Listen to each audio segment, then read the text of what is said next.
Hey everyone, Fen here, playing a mission.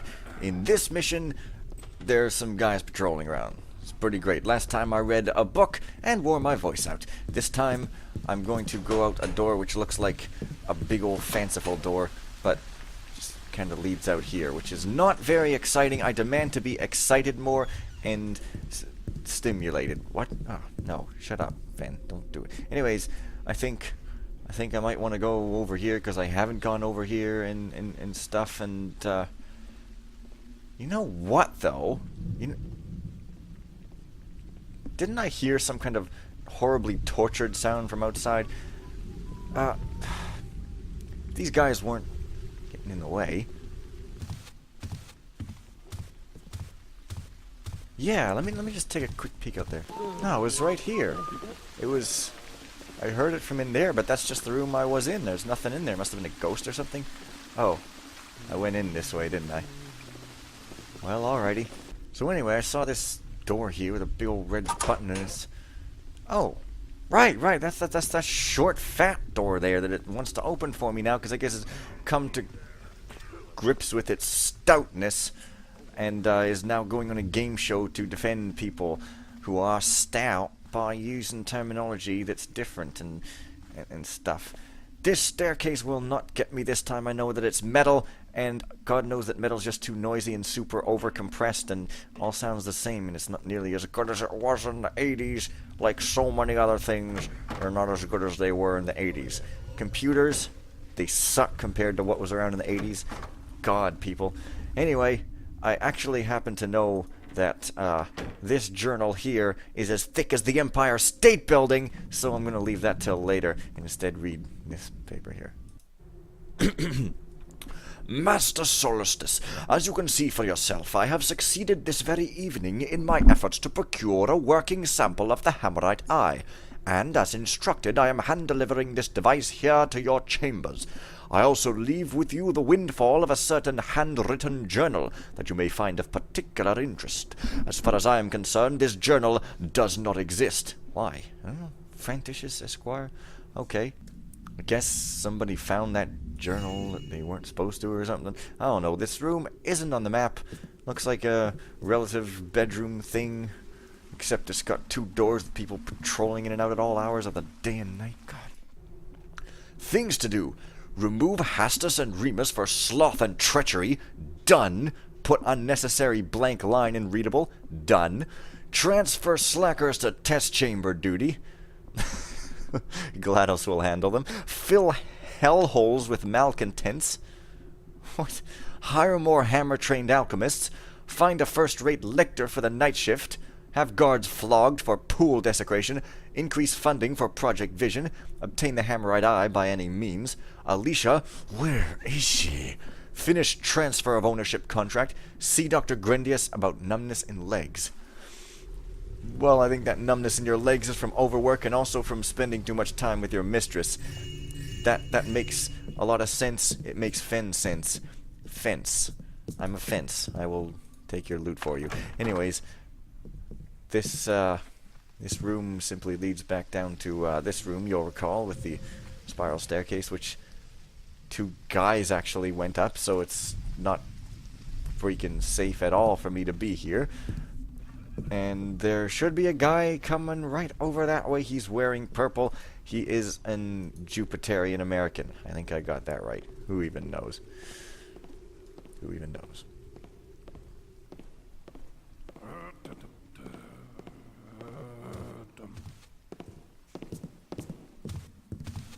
Right.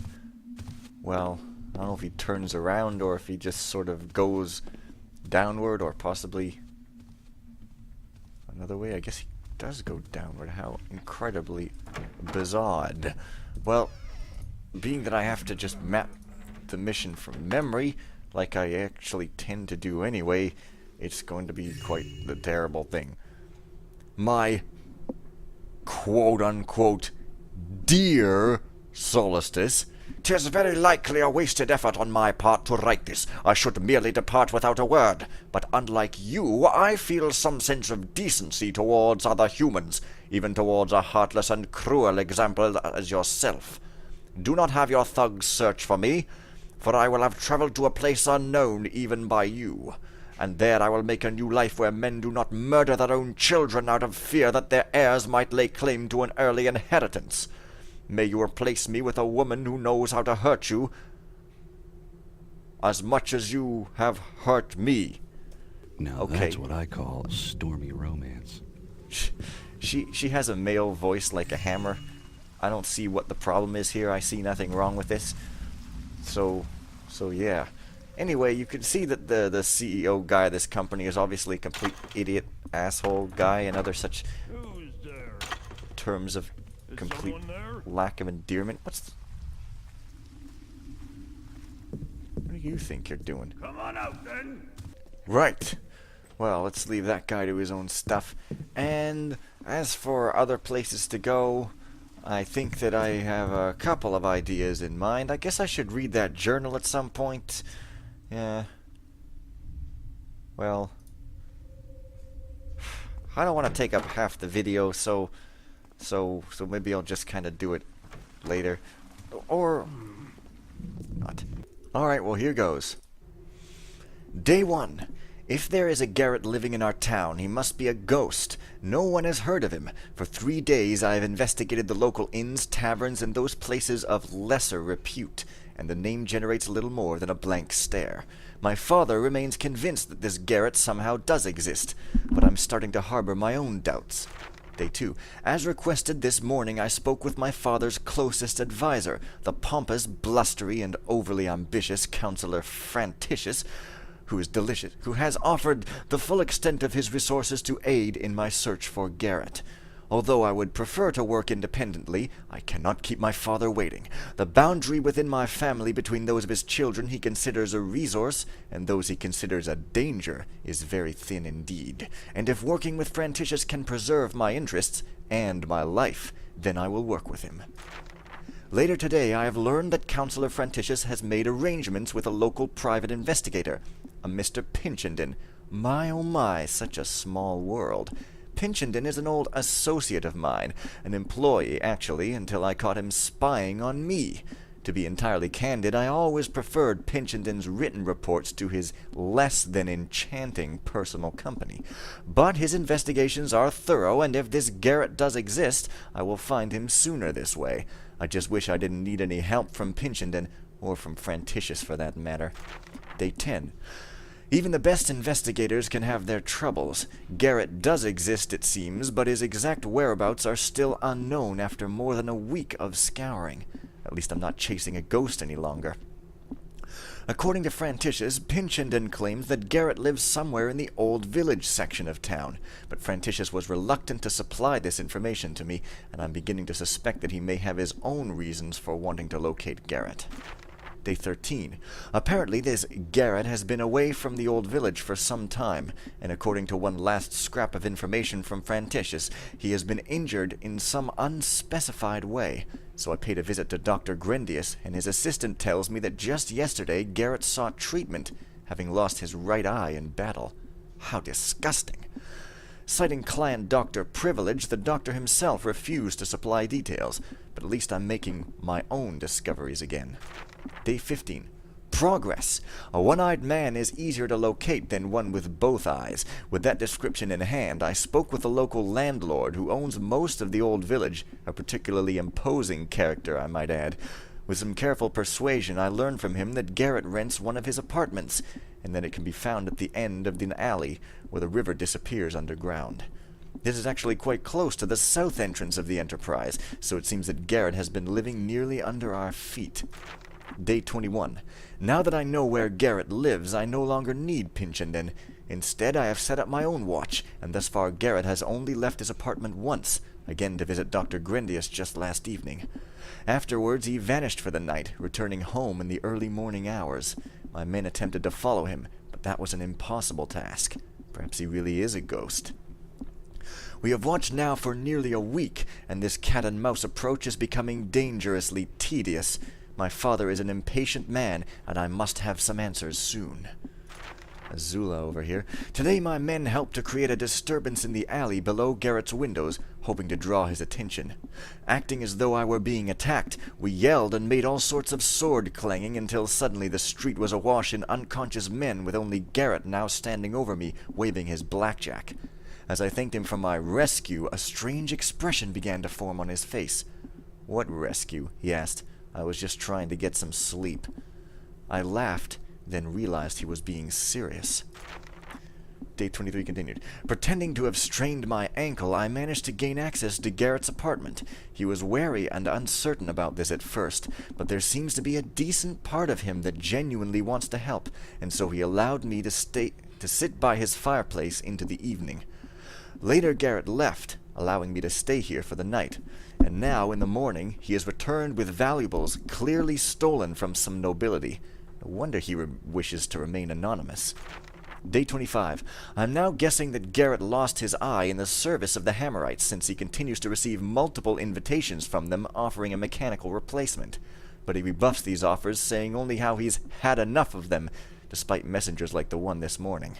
Before Garrett rebuffed today's visitor, I was able to listen at the open window to a description of how this eye will not just fill the space, but actually replace Garrett's very own vision. Such a creation! Then the messenger spoke of how the Hammerites may soon withdraw their offer. Day 26.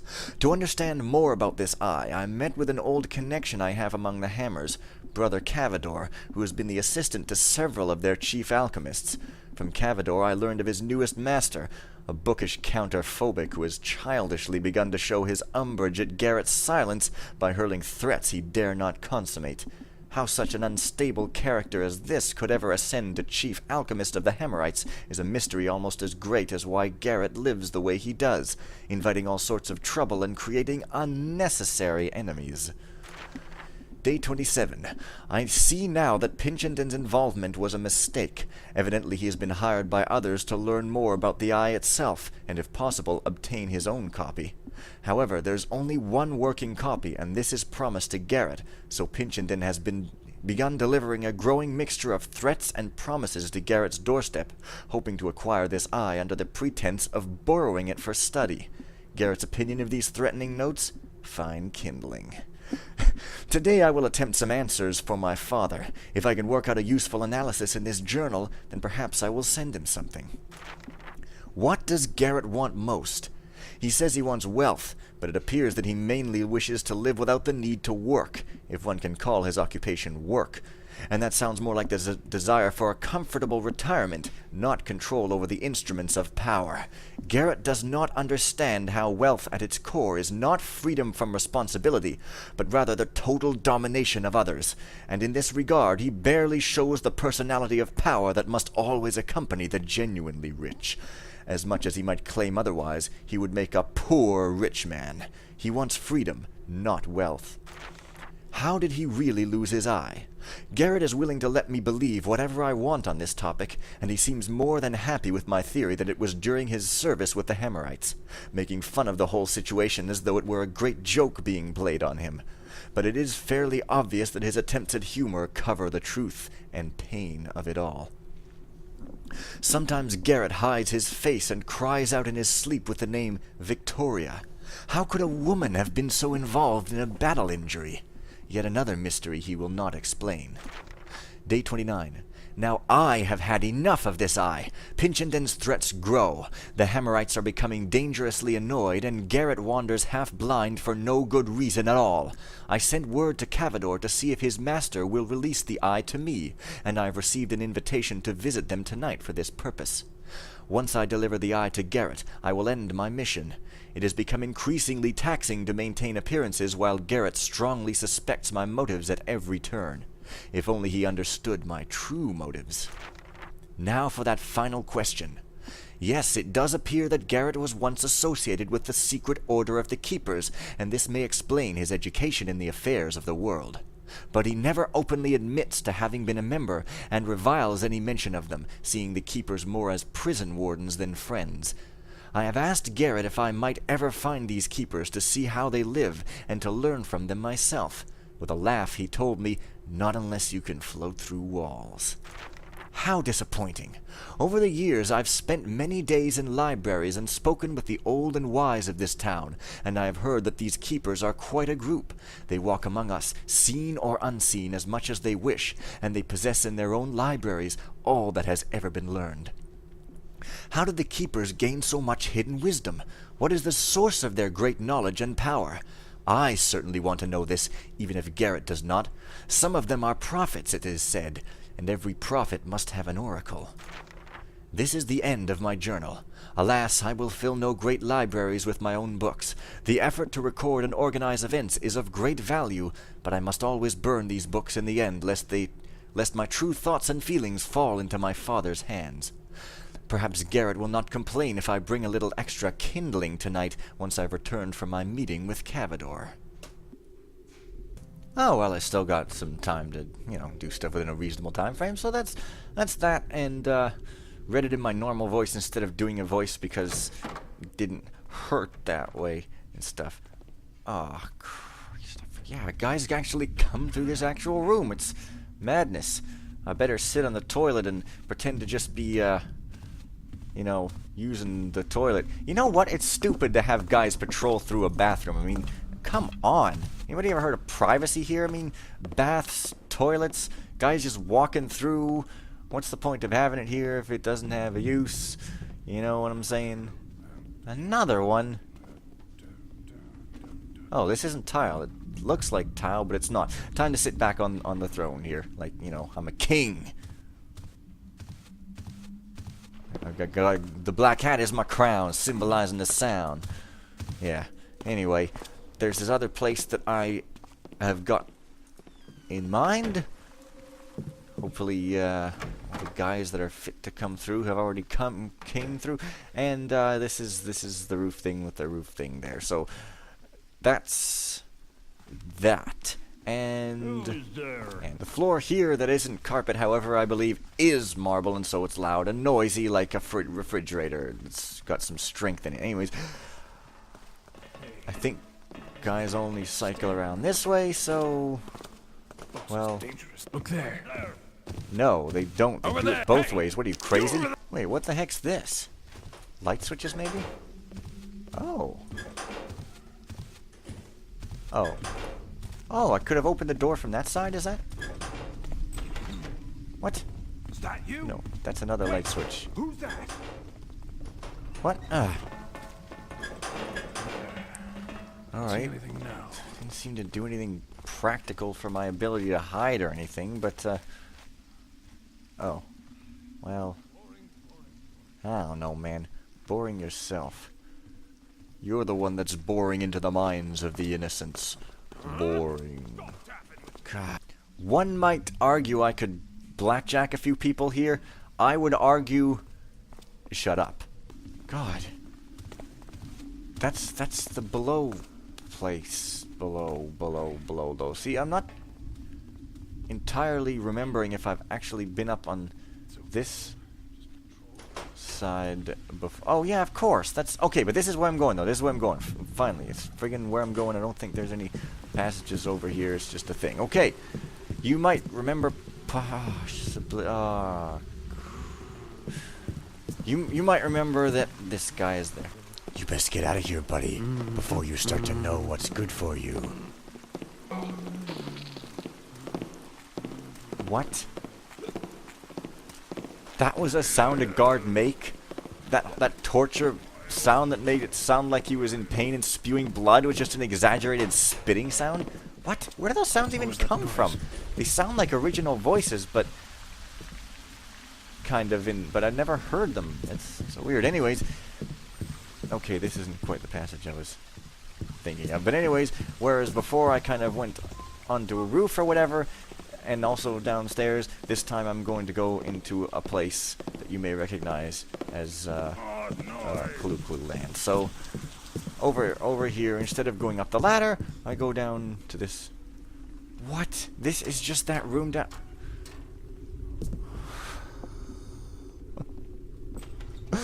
Well...